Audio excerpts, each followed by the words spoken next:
Hello friends, and welcome back to another episode of Strange. Today I am going to be reading fanfiction about myself again, which is, it sounds like an insane thing to do, don't get me wrong, I understand that this sounds like an insane thing to do, but I do think there is an understanding between me and my audience at this point that I find it funny and they find it funny, and all of these fics are being written for all of us to have a good time with them. This all kind of started a few years ago when I discovered there was fanfiction on Wattpad about my Furby, and so I did a reading along Furby fanfiction video, and in that video I discovered this absolutely bonkers amazing one that was a Strange ÆONS x Classically Abby fanfiction, and I think that since then that has become a really foundational work in the Strange ÆONS Wattpad tag. Is it called a tag on Wattpad? Am I just thinking Tumblr? I have not really spent that much time on Wattpad since I was 12, I'm sorry. Before we dive into some amazing literature, merch.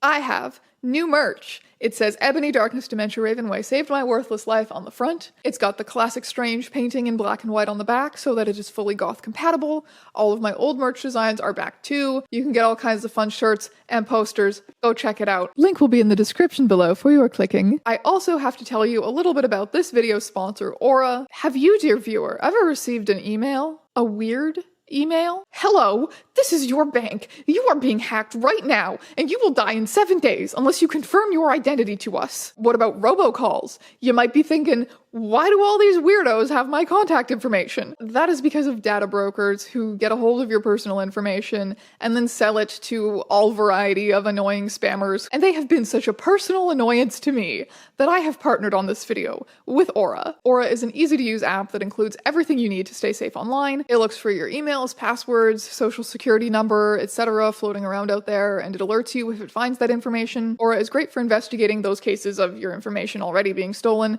but it helps with preventative measures as well. Aura's app also features a VPN, a password manager, real-time credit and identity theft monitoring, internet parental controls, and protects your devices from malware, all inside one app at one affordable price. And if you sign up now using my link in the description below, Aura will give you your first 2 weeks free. So head on over to aura.com/strangeaeons, or you can scan the QR code on screen. And now, back to your regularly scheduled content. Yes, hello, I cut off all of my hair in preparation for hellish lung surgery recovery and accidentally reached my gayest ever. Don't worry about it. This first piece is called The Long Furby Chronicles, written by Classical Maxipad. Tia, a gifted mechanic in New Toronto, is actually a cyborg. She is reviled by her stepmother and stepsisters Kristen and Bethany, but when her life becomes entwined with the beautiful Princess Abby's, she finds herself at the center of a violent struggle between the desires of an evil King Thursday and a dangerous temptation. Chapter 1. The markets of New Toronto hummed with life as shopkeepers and hasty customers bustled by. Tia fidgeted with a screwdriver as she waited for a new customer at her stall, tapping it against the smooth table cluttered with android parts. Just then, she felt a mysterious presence looming over her. She looked up from her tool to see a familiar, classical face covered by a shabby hood. "Your Highness," Tia muttered, dipping her head with a sudden jerk. Her heart pounded in her ears. Her hands began to shake. Every time she saw that face, ... Tia, Abby replied classically, a smile growing on her traditional face. "I suspect you're here for your android. He still won't turn on. I've run all of his diagnostics, but so far nothing seems to have come up. This is inaccurate and out of character. I know nothing about technology. I am an old man, and I will cry if I have to fix anything. I'm going to do an internal check on him soon, but I'm very busy at the moment," Tia said, trying to fill the princess in on her broken android assistant as coherently as possible. Smirking, Abby's eyes caught the screwdriver in Tia's hand. "You look very busy indeed," the princess drawled. Tia froze. She felt lucky that her temperature regulation didn't allow her to blush. That was one of the perks of being a cyborg, at least. "Anyway, I would like my assistant to be fixed and ready before my coronation tomorrow night. If possible, Ben provides me with much-needed emotional support in these trying times," Abby continued. Classically, the cyborg nodded. It made sense that the princess would want the emotional support of her brother on the day of her coronation, and the annual peace ball, both of which would have King Thursday, ruler of the Long Furby Society on the Moon, in attendance. "Very well, I was just about to pack up and go fix him now," Tia squeaked, a mixture of longing and fear plaguing her brain. "Thank you, I cannot express how important to me this is. I hope to see you at the ball." Abby took a classical bow and was gone. also classically, in mere seconds. Tia's cyborg leg clanged loudly on the sidewalk's concrete as she made her way back to the apartment building. Night was falling now, and the coronation and preceding peace ball were less than a day away. She looked up at the moon, thinking to herself about the long Furby society on it that she couldn't see from here, thinking about its ruler, the evil Thursday, who some said had mind control powers. Some said he burned his adoptive mother alive in her bed to get the throne. Some said she escaped to Earth, as no one had ever found her body, and that's how I turned out to be a cyborg? Okay. Tia shuddered, taking a deep breath of her apartment lobby's clean air as she entered. The girl marched to the corridor of her level and opened the door to her stepmother's apartment. What greeted her was her two stepsisters, Kristen and Bethany, being fitted for ball gowns that modestly covered almost all of their bodies apart from their heads. They were tall, blonde, and beautiful. Her stepmother, Garfield, observed them as Tia passed. "More layers. I want them to look like little lasagnas," she screeched as Tia shut the door to her room. It seemed like the android had a strange chip inside of it, preventing it from working. Tia plucked it out with pliers and set it on the floor beside her. It was oddly metallic and shone in the light. A direct message chip. Tia slipped it into her tablet, the broken screen turning blue with a loading sign as it waited for someone to pick up on the other end. Just then, the android clicked to life, scanned its surrounding, and whizzed out of the apartment, presumably towards the palace. At least that was taken care of. Tia glanced back at the tablet. Someone had planted a faulty chip in the palace robot. Chapter 3. No one had answered the direct message in the past day. The coronation was starting. The ball was in an hour. Tia's escape as soon as her stepfamily left. Knowing that she was not permitted to go to the ball, Tia had decided to repair an old vehicle found in the junkyard so that she could run away while everyone else was at the ball. Also, inaccurate and out of character. I can't drive. She would be gone. She would never see Abby again. With the coronation being broadcast in the corner of her retina display, Tia made the last touches to her getaway car. Just then, the tablet buzzed. A direct message call initiated. A girl looked eagerly back at Tia from the tablet. She had bleached blonde hair and thick glasses obscuring book-reading eyes. She looked panicked. "Who are you?" she asked, shaking. Tia tilted her head. "My name is Tia. I'm a mechanic. I found this chip in a palace android. Who are you?" The tablet girl's eyes widened. "I'm Cindy. You have to help me. Princess Abby is in grave danger. The Furby King plans on threatening Abby with war until she marries him, and then he will have her assassinated and wage war on the rest of Earth. You need to warn her." Cindy screamed, crying now. "Warn her? But I'm just a mechanic. I'm not going to the ball. What am I supposed to do?" asked Tia desperately. Cindy stopped abruptly. "Wait, did you say your name was Tia?" she asked, stunned. Tia was even more confused now. Yes, why do you ask?" Cindy's jaw dropped. "I hacked into the palace android with this chip to find out what info Princess Abby was trying to obtain about the missing mother of King Thursday, with whom she hopes to overthrow him. I'm afraid the android found that a mechanic from New Toronto named Tia is King Thursday's missing mother." Everything all made sense now. Why Tia was a cyborg, why she could barely recall anything before coming to New Toronto. And then she remembered. She remembered it all. How to use her powers, how to control people's minds, how to make people do things they didn't want to do, how to make people see, feel, sense things that weren't there. So I have, all of the Cullen powers at once. That's pretty fucking cool. The coronation had finished. She had to warn Queen Abby, even if it meant giving up her only chance of freedom. Chapter 4. Getting to the palace had been a difficult trek. She didn't know how to drive her escape car.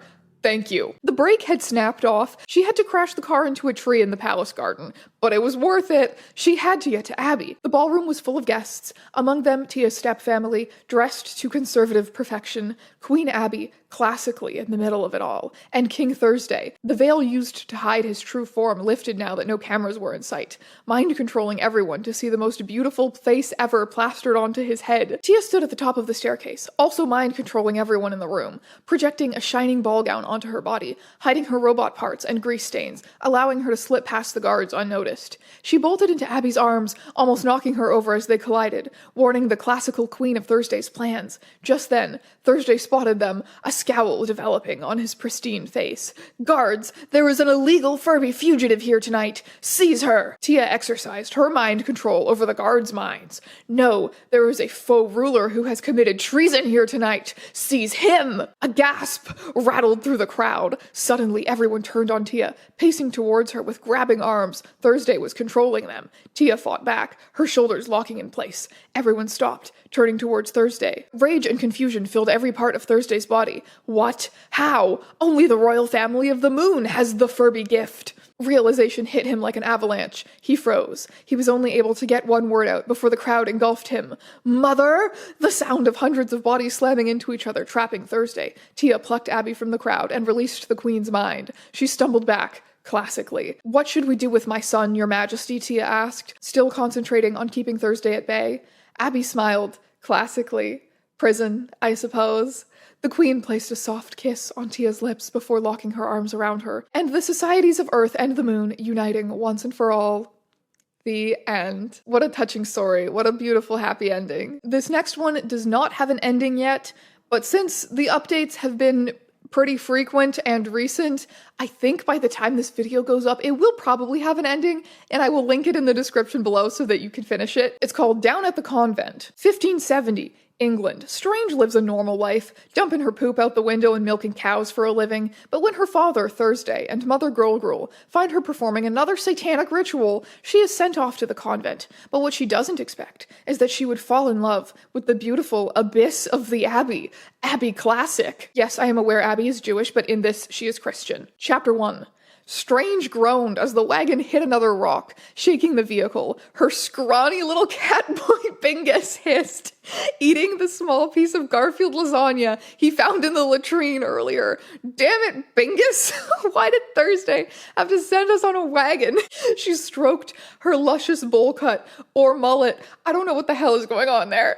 Thanks. These days, I think it's just called the lesbian. Also, I have a small pneumothorax right now. This is literally just an average Tuesday for me at this point, but it hurts to laugh. So in retrospect, I probably shouldn't have picked a video that is probably going to make me laugh a lot. Her father, Thursday, and mother, Girl, were sending her off to the convent after they caught her performing a satanic ritual in the woods for the 20th time. They gave her two options: go to the convent and live a chastised life with the nuns, or be reported to the magistrate. She figured not marrying and reading the holy book was more favorable than having her skin melted off. She remembered the things she heard about the secret lesbian society from one of her ritual mates. She didn't know what lesbian meant, but she assumed it correlated with making out with maidens behind the blacksmiths. Oh yeah, I would have done a lot of that in 1570, especially with this haircut.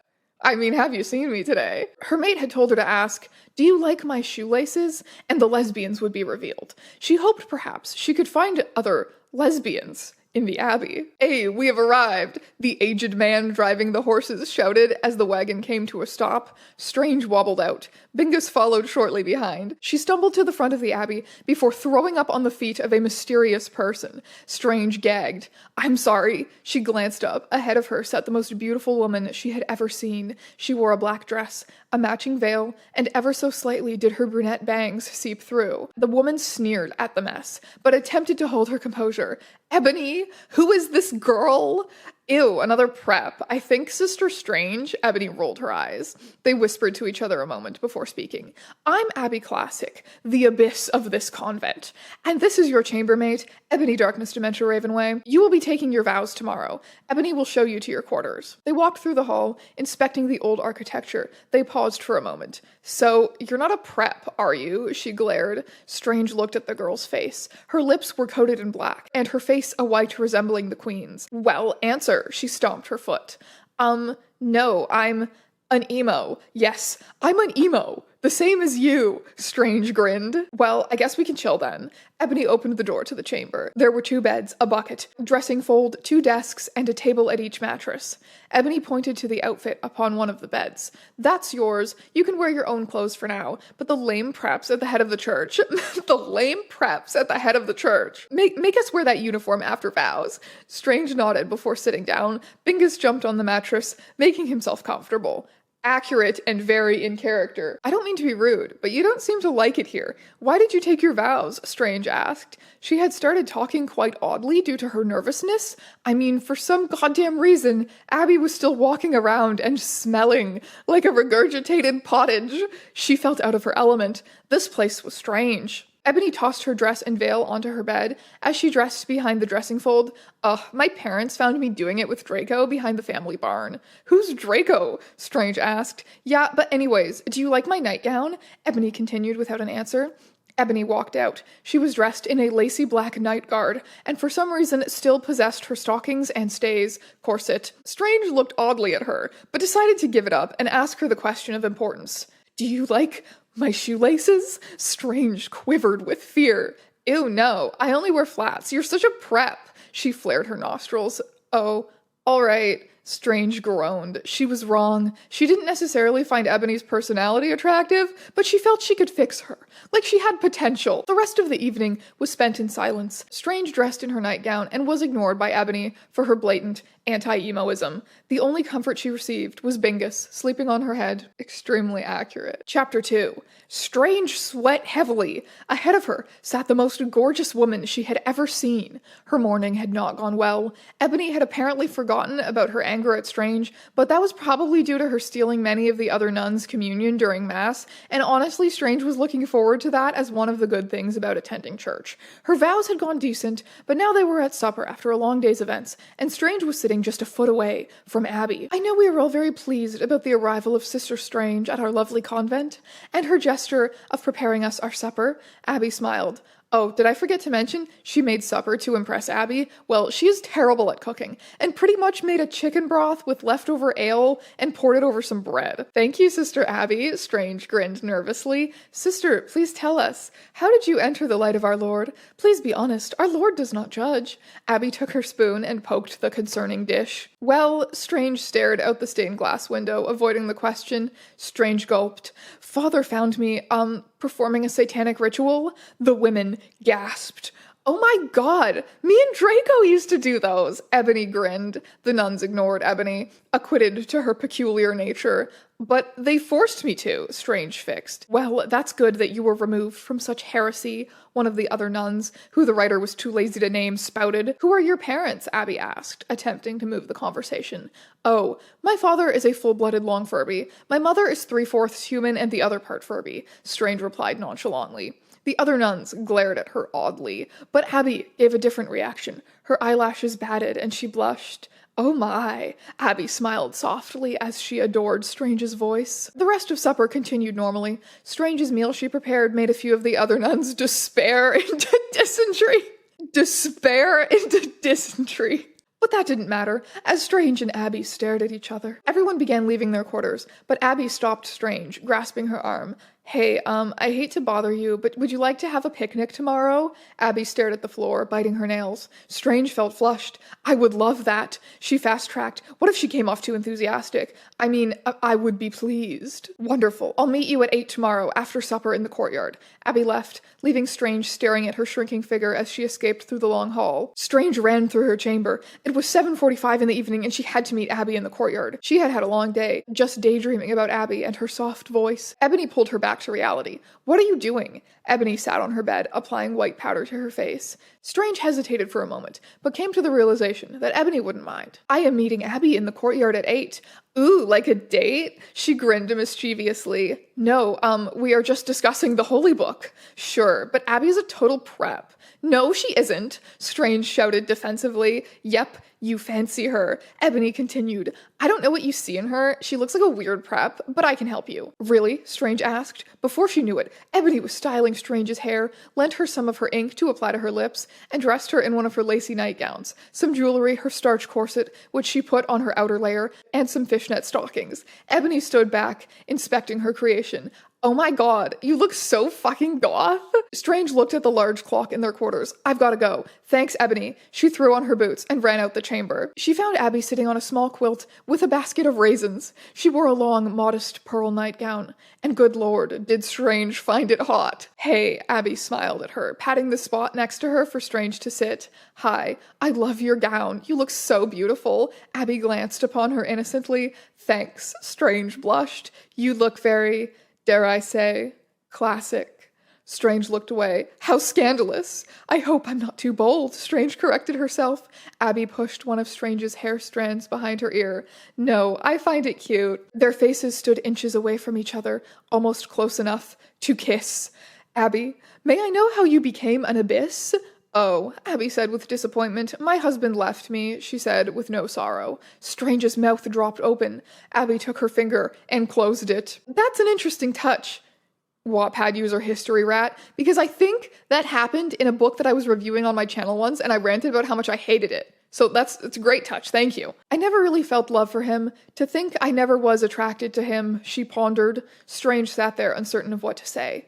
Do you like my shoelace? Strange was cut off by a stroke of thunder. Oh dear, we should get back before our nightgowns get sullied. Abby got up, grabbing the basket and quilt. Strange watched her leave, just like the last evening, getting soaked. But when she stood up to leave, she spotted something on the ground. A raisin. She ate it. It was disgusting. Chapter 3. The rest of the week was spent by Abby avoiding Strange. She didn't know why, but one beacon of hope was shining. The children's choir was playing for the feast of St. Tricia this Sunday, and Strange was ecstatic. She always adored St. Tricia, and the beauty she displayed. She even had a shrine of Tricia in her old chamber back home. She was secretly a Satanist, but her gospel sounds made the church canonized her. Strange flattened her veil in the mirror. Ebony was painting her nails with ink and a brush. The service was in half an hour. Ugh, I don't want to watch these ugly, deformed posers sing, Ebony pouted. Ebony, they are children. We might fall in love with the wrong person, Ebony sang Evanescence. Strange just sighed. She had been so depressed since Abby had begun ignoring her. She thought she had a chance that evening. She shook her head, attempting to rid herself of the memory. She leaned back on her bed. Sisters, we must make good time to the chapel, one of the nuns shouted. Strange got up, following the other woman to the carriage. They arrived at the church. It was full of people crowding the halls, children sitting on parents' shoulders and babies crying in pews. The priest, Snape, quieted the room before speaking. He was a tall, broad man with shoulder-length black hair. Ebony batted her face with her hand, intrigued by Snape's voice. Greetings to all our good Christian folks who were kind enough to attend the service in honor of St. Tricia this morning. The broad man spoke. I don't think I can do a Snape voice very well. I think we went over this with the Snape wife video. I don't think my Snape voice is very good. We would like to thank all our sisters from St. Tricia Abbey for assisting in setting up the children's choir, who will be singing Tricia's most beloved chorus. A special thanks to Sister Abby Classic for all the work she has done. Abby waved as Snape praised her work. Now let us begin. Strange watched as the children, all dressed in white robes, began. I can feel it in my heart. It was there from the start. I love you, Jesus. That was the Trisha Paytas Jesus song, right? I can't say I'm overly familiar with her work, but she did the Jesus song. I love you, Jesus. I love you, Jesus. The lead child sang as the rest whispered, Yes, Trisha, bless us, please. The entire room smiled at the young people as they sang the most holy song they could imagine. Abby sat there, a prideful grin on her face, until a tall man burst through the door. Wait, no, it wasn't a man, but Thursday. He yelled at the top of his lungs. There has been a fire at the Abbey. The Furby screamed. The church gasped. Abby, sitting in front of Strange, collapsed. Strange catching her. Sister Abby has fainted. Strange held her. But no one heard. As the room emptied and people ran with buckets to eliminate the fire, Strange transformed into a scrawny yet strong little goblin for a moment. Fine, I'll do it myself, she said in a Thanos voice. I don't know what that means. She hoisted Abby on the largest stallion she could find. She got on with Abby after she returned to her original form. We're really just glazing over the fact that I'm apparently a goblin shapeshifter. She raced through the woods, making it to the convent in a fraction of a minute, but it was too late. Abby's quarters were already destroyed, but thankfully, leaving the rest of the building untouched. Abby awoke. Strange, she turned her head. I have been concussed, Strange. Take care of me. Strange glanced down at the woman in her arms.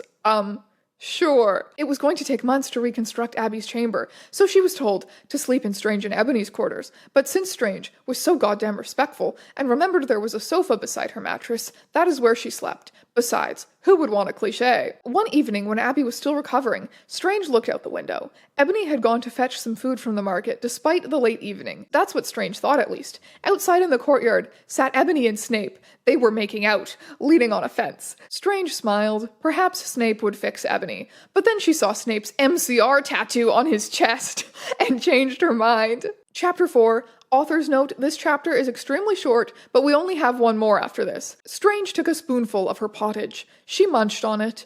They were in the convent's library. They were listening to Abby as she read the Bible. Ebony twirled her hair in her finger, stroking her pen across the paper. She was writing a letter to Snape, as they were apparently secretly dating after just one day. Strange. Ebony kept her eyes on the paper. Strange watched Abby with dreamy eyes. How do you describe a person's leg hair? I'm sorry, did you just say leg hair? Strange was cut off by Abby. And this concludes our reading of Matthew. I'll see you all tomorrow morning for breakfast. She grinned cheerfully, closing her book. She stood up, leaning on her cane. Hey, Abby. Strange moved from her spot and up to Abby, putting her arm under Abby's to assist her walk.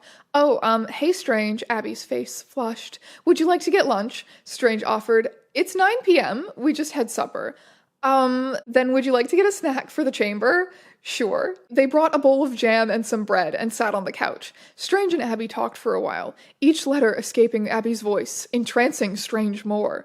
You know, the choir last Sunday was quite wonderful before, the problem. Strange scratched her neck. You know, that song was always my favorite of St. Tricia's. She looked away, embarrassed. Abby smiled. It was always mine, too. Her modest, classic nightgown slid a slight bit off her shoulder. Abby scooted a small bit, resting her head on the nape of Strange's neck. Oh God, non-marital skin touching. Strange's eyes opened. Oh my, it was her chance. Do you like my shoelaces? Strange's head dampened with sweat. She didn't receive an answer, just Abby coming in for a kiss. Cliffhanger ending, for now, until it updates, hopefully very soon. I doubt I will be able to read it for you because, like I said, I am having lung surgery and I'm taking some time off because that shit hurts. So the link to the final chapter of that fanfiction will be in the description below for you to read, and I will see you in another video very soon, my friends.